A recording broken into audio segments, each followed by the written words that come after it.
From Guild Umbra. In this video, we will be going over a DPS build for the Esper, one of the classes in WildStar. Uh, Real quick, I want to talk a little bit about what the Esper is about and what it does. One of the reasons I went to this class next is because there's a lot of similarities between the Medic and the Esper. For one, they have abilities that build their resource. And they have finishers that use that resource.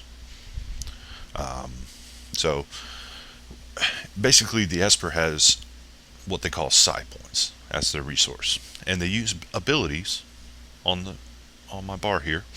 Different abilities use or build psi points for you, and then you have different abilities that finish those psi points.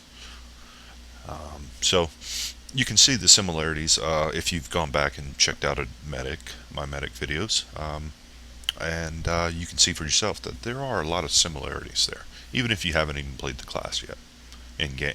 So, but okay, let's talk about a little bit about the abilities. I'm going to go through them first, and then come back and talk about the reasons I went with certain tier abilities. So, anyhow, let's dive right in. First ability is called Telekinetic Strike. It is a very narrow telegraph, line telegraph, and you remain stationary while casting it, but it can hit up to 5 foes and generate 1 psi point. Next ability is called Mind Burst. This is your finisher, whereas Telekinetic Strike was a builder. It consumes your psi points, and based off how many psi points you have is the amount of damage it will do. So as you can see with the tooltip here, even though it's a little bit off from what's in game, there is an increase to the amount of damage you pump out. So anyway, next ability is Concentrated Blade. This is a charge ability. You have 2 charges, and as you use the charges, there's a little bit of delay before the spell actually hits the enemies. Each charge generates a psi point, but only when the blade hits the enemy.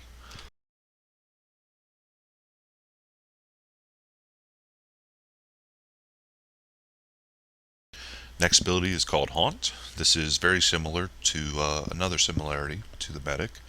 The Medic had the debuff back then called Fisher, which was a debuff that gave technology resistance on your opponents, up to 5 foes. Well, Haunt is very similar. It is an interesting telegraph. It's a line telegraph with a somewhat semicircle around the player.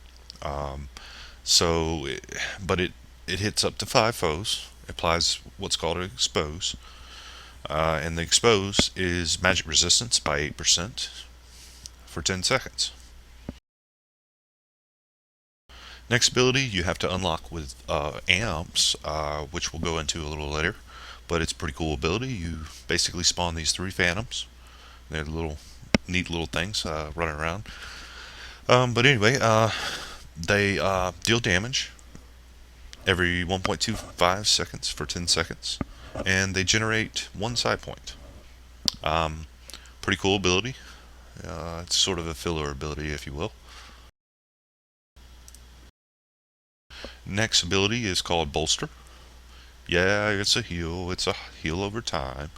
But the reason I take it is because it has 2 ability charges, and those 2 ability charges, when you're in combat, give you 2 psi points. So it's kind of worthwhile to grab that up, even though you're damaged. Next ability, we're going to look in the utility tree. You have Incapacitate. It's kind of a cool CC. It basically knocks the weapon loose, whatever the weapon may be, from the knocks the weapon loose from the foe, and basically prevents ability usage for 4 seconds, or until they grab their weapon back up. So kind of cool. You could take obviously other things. There's a lot you could take actually in the utility tree in place of this, but yeah, I just do it in there. Next ability is CC Breaker for the Esper. Basically, when you push the button, you will jump backwards 8 meters, breaks all CCs, and applies a Pacify on 5 foes. Pacify is basically the damage dealt by the foes that you used it on is reduced by 100% for 4 seconds. So that's like a bonus. Um, but like I said, you can take very, very many different things. I mean, if you didn't want your CC breaker and you didn't want the incapacitate, you could switch them around to crush, which is hard CC, takes away interrupt armor. You could go with the Geist. I don't suggest doing this in dungeons or adventures or even raids for that matter, because in my opinion, you will have a chance of taking threat from the tank, and well, you know, that's not a good thing. You tend to die. So anyway, the next one I would think about taking is restraint. Again, I would be hesitant taking this because sometimes the tank has to move mobs, um, and if you have restraint on them, they can't move them, and they get a little pissed off, and they don't need to be more pissed off than they usually are, because tanks, they just don't do their job as well when they're pissed off. Carthesis is a similar to the medic. It removes 2 debuffs to yourself and allies. The issue with this one and where it differs from the medic is it's a conal telegraph, and it does heal you for a certain amount. I can't remember if the medic one heals you as well, but it's similar to the medic antidote spell that I also suggested you could take in place of the CC breaker in that build. Meditate regenerates focus as well as healing you over that period of time. It's okay, it's alright. Shockwave is a knockback. Knockback, sometimes is useful, but it also destroys interrupt armor. So, something to keep in mind if you need an extra CC and you need to bring it to the table. CC is a very big deal in dungeons, adventures, and raids. If you're not CCing, then you're not getting those moves. Moves are a moment of opportunities where your party. It's really kind of funny. The enemy turns purple and he looks kind of stupid, and you can do 50% more damage to him. So it might not be a bad idea to throw that in. Next, Projected Spirit. This is sort of a cool looking ability. You change into this like golden unicorn and like prance forward, a few meters, and it heals allies that you ran through. But the real purpose of this ability, a lot of times, is to have some sort of way of getting out of telegraphs when you don't have any dash charges left. So, it might be something you need to take. I know in certain raids, you need to have a movement ability. It's just a boss mechanic. So, at least you know what that is. Alright, we went over the abilities pretty well. Let's talk about tiers. First off, Tier 4 for Telekinetic Strike ignores 25% of the foe's shield. Pretty sweet. So you have Shield Piercing, the ability to ignore the shield and go right to the health of the foes.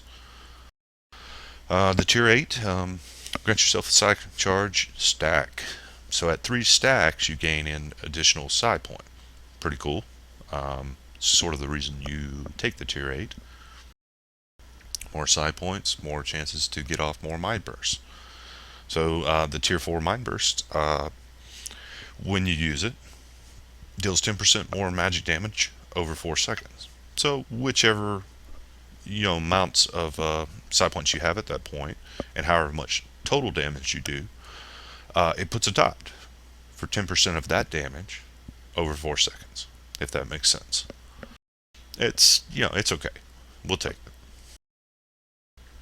This is the real reason why I went for it in the first place. The tiers, at least, the tier 8 for the Mind Burst does a 5 point, excuse me, a 5 point consumer. That's a tongue twister. Grants Empower.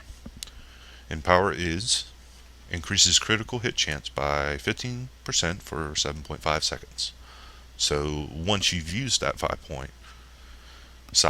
point consumer, um, every spell that you use after that point increases.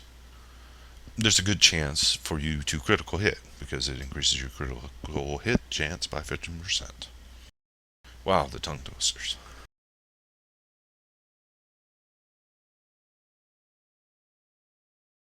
Next one, Concentrated Blade Tier 4. This is decreases the delay, excuse me, to 3.4 seconds. The point of this is basically instead of having a very long delay before the concentrated blades hit the target and you get the side points from that, this gets it there faster. And basically, when you get it there faster, you do more damage. So more damage, yes please. I didn't tier up Haunt. The next tier up is Spectral Swarm. The reason for this is simply you have very limited healing available to you.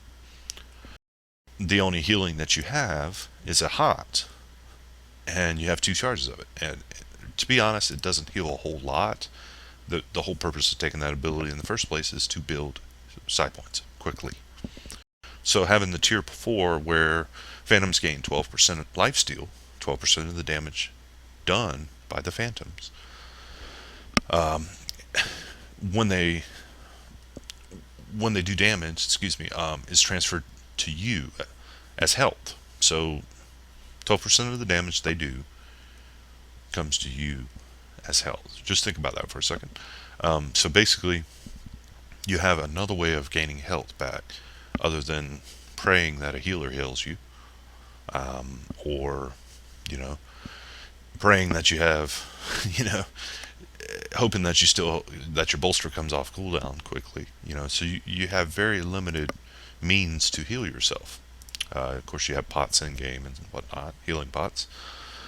But anyway, that covers the tiers. Let's talk about a quick rotation. Typically, before you start the battle, I would pop my Concentrated Blades, both charges, cast Haunt, cast Telekinetic Strike twice, Mind Burst.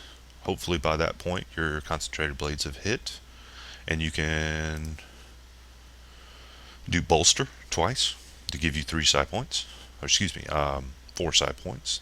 Do another Telekinetic Strike, Bird Strike, or Mind Burst rather. I always call it Bird Strike because it's a big freaking bird, But anyway, that's a basic rotation. Again, it's my opinion. It's you can take it or leave it.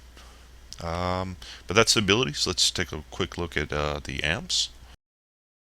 For those who don't know, amps are basically temporary buffs from spells that you use in combat, or they can be static increases, like in this case Strike Through, or critical hit chance, or critical hit severity.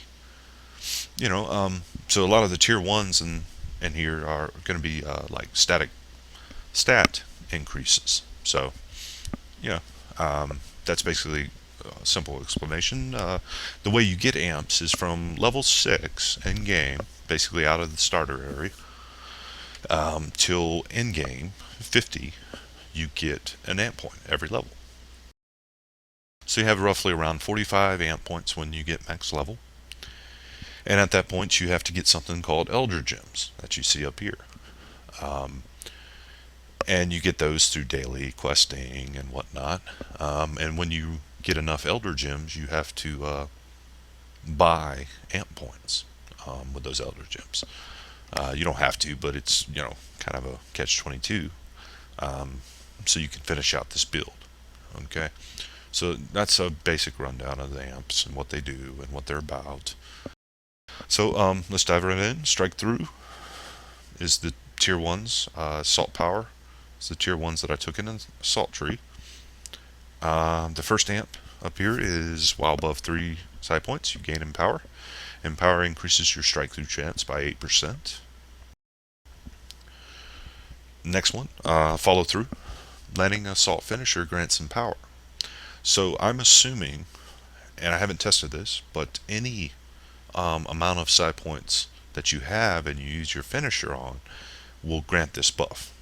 And its assault power is increased by 10.5% for 5 seconds. More assault power, more damage. Next one, the Power. Landing a critical hit grants some power. So every time you land a critical hit with this amp, it increases your Moxie, your primary stat, by 16% for 3 seconds. Not bad. Again, more Moxie or assault power, more damage. Wreckful, landing a 5 side point assault finisher, grants Empower. Increases your crit hit severity by 18% for 5 seconds. So this is a hit or miss amp. Still not sure that I'd want it, but it seems to be the thing that will offer you more damage, so I went ahead and took it. The reason I say that is because you have to land a 5 side point finisher before receiving this buff. And then when you do get this buff, it's a buff to, if you land a critical hit, you land a harder critical hit, because that's crit hit severity. So, I don't know if that's worth it, but I went ahead and took it. Real quick, the reason I did not take this amp is because while at 100% you gain Empower. Well, that's nice that Empower increases Maxi by 25% of your current maximum. But there's a lot, very, very, very, very few circumstances where you will be at 100% health, I assure you. Maybe some people will take it because they're super uber awesome and take no damage, but I've yet to see that, at least in my experience. So I did not take it. We took this amp simply to get our Spectral Swarm, be able to unlock it and put it on our limited action set. So that's the reason for that one. The next one is Quick Response. Landing a critical hit with a finisher grants a 100% chance to reduce your cooldowns by 55%. This can only occur every 15 seconds. So by landing a critical hit with your finisher, doesn't say it has to be a 5-point finisher. Any finisher at this point has a 100% chance to reduce your cooldowns by 55%. So basically, that means for us more chances to cast Bolster to, get us some side points, free side points, and more chances to get off some concentrated blades, which again, damage and side points builder. Not a bad idea to take that amp. So, I went ahead and went with it. Next, let's look at the hybrid assault support tree. Critical hit, of course, I took. Critical hit severity, I took. No pain, no... ... Taking damage has a 10% chance to generate a cycle. So this kind of goes back to what I was talking about over here. Like in this case, there's very few circumstances where you will be at 100% health. So in this case, taking this amp, where you do take damage, has a 10% chance to generate a side point. So, why not? You're going to be taking damage. I mean, you're not that awesome. I'm not, at least, at this game. So, not a bad amp to take for the chance to get an extra side point. You know what I mean? Next one, Tactician. Dashing grants an Empower and a Bastion. Empower is magic damage dealt increases by 4% for 5 seconds. Outgoing healing increases by 4 seconds. 4%. Let's try that again. Bastion. Outgoing healing increases by 4% for 5 seconds.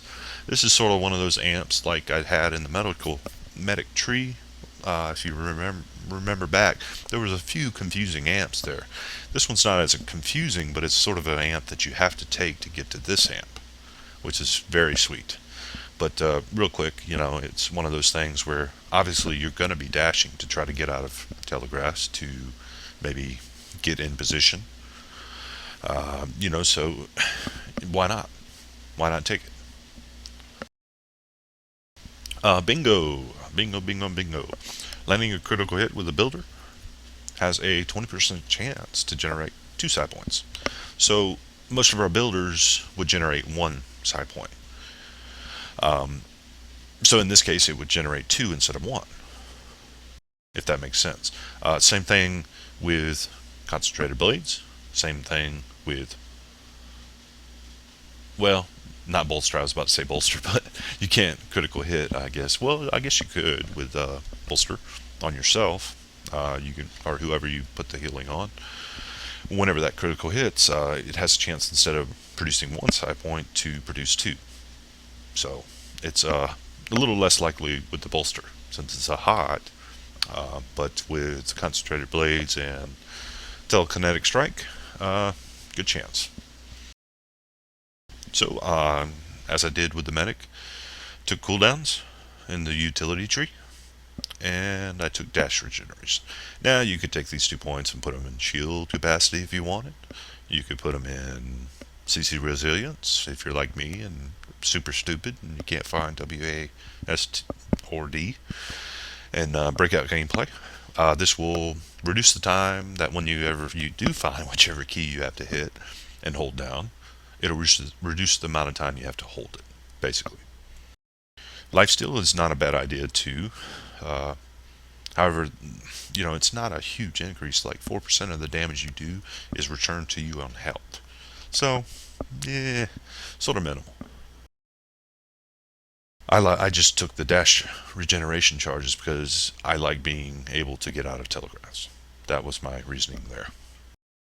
But basically, that covers the DPS medic build 1 of several. There's actually several builds that I would go with, and there's a lot of variation that you can go with in this build itself. So anyway, thank you guys for hanging around and listening to me jabber. We will be diving in the next build in a few minutes, and hopefully have this up on Twitch soon. But thank you for watching, and tune in next time.